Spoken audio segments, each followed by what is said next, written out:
கருப்பும் வெள்ளையுமாக 64 நெடுவரிசைகள் உள்ள சதுரங்கம் வாழ்க்கையை சொல்லித் தருகிற பெரிய பாடங்களை பற்றி இன்று படிக்கப் போகிறோம்.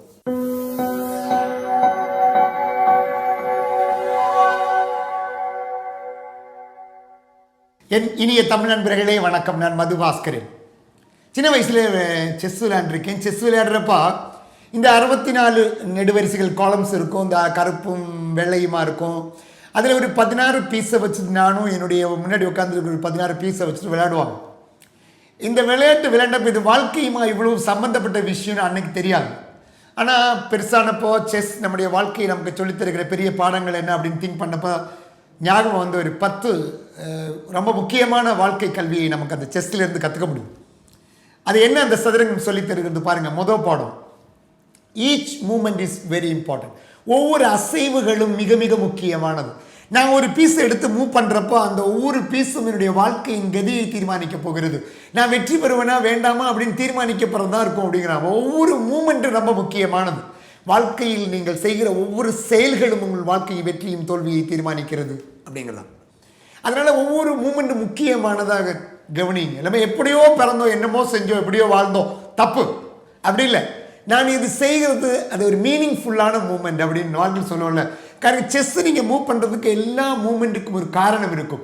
எல்லா அசைவுகளுக்கும் ஒரு காரணம் இருக்கும். எல்லா நகர்தல்களுக்கும் ஒரு காரணம் இருக்கும். இங்கேருந்து அங்கே நீங்கள் அப்படி நகர்ந்து போய் கொண்டு போகிறப்போ அது ஒரு காரணம் இருக்கிறது. அந்த மாதிரி வாழ்க்கையில் நீங்கள் செய்கிற ஒவ்வொரு செயல்களுக்கும் காரணங்கள் இருக்க வேண்டும் அப்படிங்கிறதா.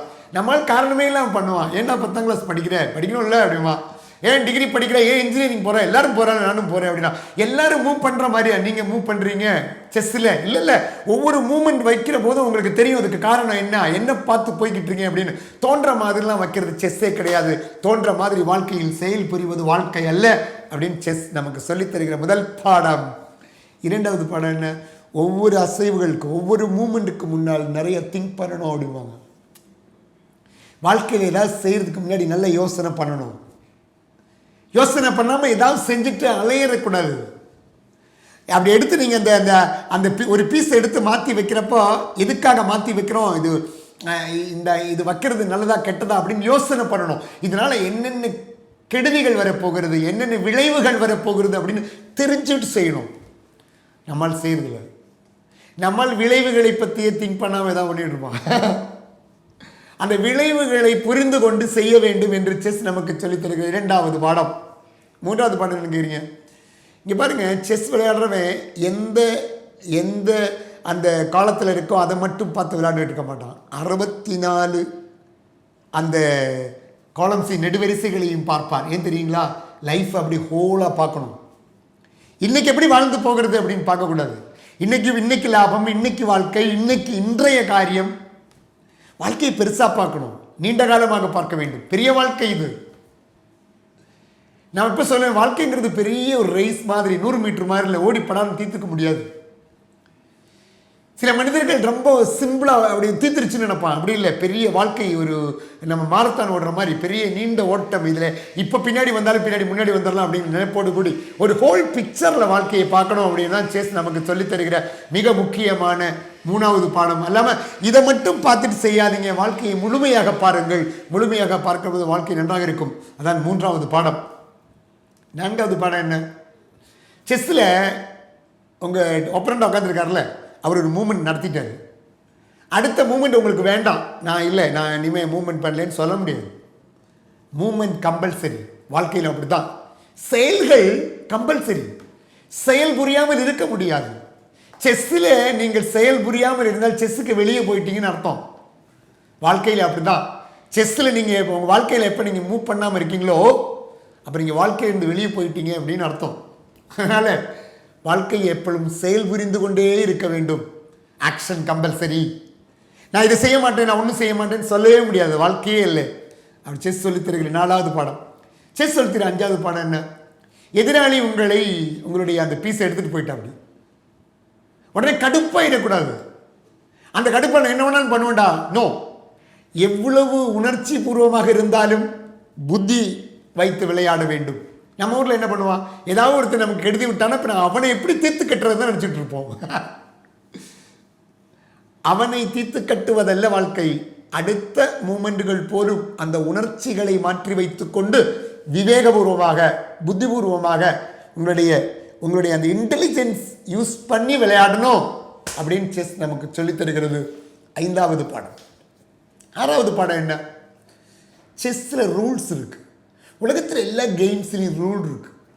ஃபுட்பாலில் ரூல் இருக்கு, ஹாக்கியில் ரூல் இருக்கு, எல்லாத்திலையும் ரூல்ஸ் இருக்கிறது.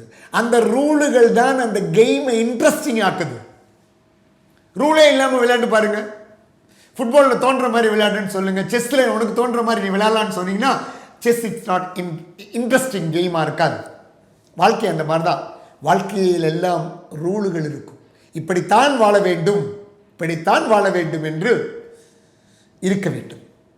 ரூல்ஸ் அண்ட் ரெகுலேஷன்ஸ் வாழ்க்கையில் இருக்கணும். தான் வாழ்க்கை. நம்மளால் அப்படி இல்லை, எப்படி வேணாலும் வாழ்வான், என்ன வேணாலும் அடிப்பான், தண்ணி அடிப்பான், அப்படி தோன்ற மாதிரி வாழ்வான். காலைல எப்போ வேணாலும் திருப்பேன் அப்படிமா. ஒரு செஸ்ஸை அந்த ரூல் ஃபாலோ பண்ணி விளையாடுறப்ப தான் செஸ் நல்லாயிருக்கும். வாழ்க்கையும் ரூலை ஃபாலோ பண்ணி போங்க, வாழ்க்கை நல்லாயிருக்கும். இல்லைன்னா வாழ்க்கை கெட்டு விடும்.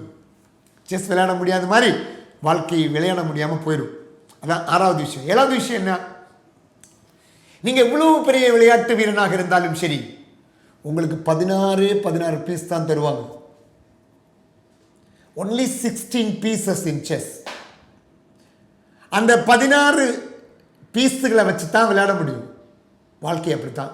லிமிட்டெட் ரிசோர்ஸஸ் எல்லாம் லிமிட்டடாக இருக்கும். அந்த லிமிட்டடான ரிசோர்ஸுகளை வைத்துக்கொண்டு எவ்வளவு அழகாக நீ விளையாடுகிறாயோ அதான் வாழ்க்கையில் வெற்றி என்பது. நம்மளால் என்ன கண்டு விளையாண்டுட்டு இருப்போம், டே என்னோட காலால் போயிட்டான்டா, அந்த போன் போயிட்டான், ஒரு 10 கோடி தான் கேட்க முடியாது. உங்களுக்கு தந்திருக்கிற இந்த 16 வைத்துத்தான் நீங்கள் விளையாட வேண்டும். இந்த 16 எவ்வளவு அழகாக நீங்கள் உபயோகம் செய்கிறீர்களோ அவ்வளவு அழகாக வாழ்க்கையில் வெற்றி பெறுவீர்கள் என்று செஸ் நமக்கு சொல்லித் தருகிறது. உங்களுக்கு கிடைச்சிருக்க ரிசோர்ஸுகளை கம்மியாக இருக்குன்னு கம்ப்ளைண்ட் சொல்லாதீங்க. கிடைச்சதை எவ்வளவு அழகாக யூஸ் பண்ணுறதுன்னு திங்க் பண்ணுங்க. தான் செஸ் நமக்கு சொல்லித் தருகிற 7வது பாடம். 8வது பாடம் என்ன? சின்ன மூமெண்ட் ஆனால் பெரிய இம்பேக்ட் உண்டு பண்ணும். நம்ம வாழ்க்கையில் ஒரு சின்ன விஷயத்தை பண்ணதுனால என்ன நடக்க போகுது அப்படின்னு இருப்போம். சின்ன விஷயங்கள் போதும் வாழ்க்கையில் பெரிய பெரிய நன்மைகள் வருவதற்கான வாய்ப்பு இருக்கிறது.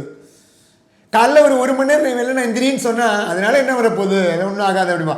அந்த 1 மணி நேரம் 30 நாள் 30 மணி நேரம், ஒரு வருஷம் 325 மணி நேரம் உங்கள் வாழ்க்கை மாறுவதற்கு அது போதும்.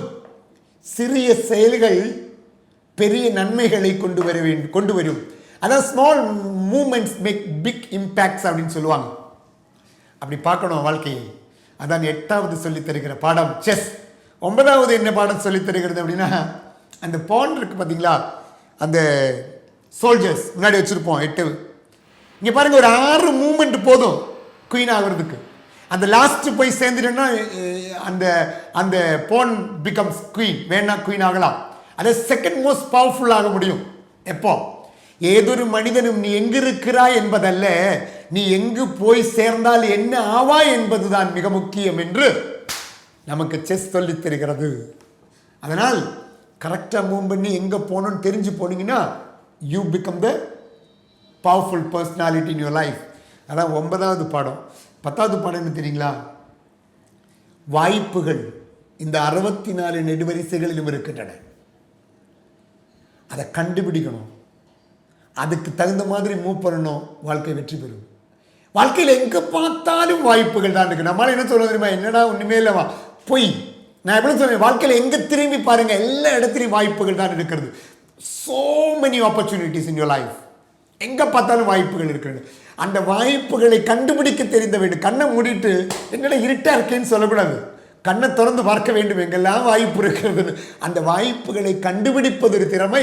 அந்த வாய்ப்புகளுக்கு தகுந்த மாதிரி நம்மை மாற்றிக்கொண்டு செயல் புரிவது வேறொரு திறமை. இந்த திறமைகள் யாருக்கு இருக்கிறதோ அவர் வாழ்க்கையில் வெற்றி பெறுவார்கள். செஸ் போர்டு அப்படி தானே. செஸ் போர்டில் எங்கெல்லாம் வாய்ப்பு இருக்கிறது விளையாடுறவங்க தெரிஞ்சுக்கணும், அதுக்கு தகுந்த மாதிரி மூவ் பண்ணணும். வாழ்க்கையும் அப்படித்தான்.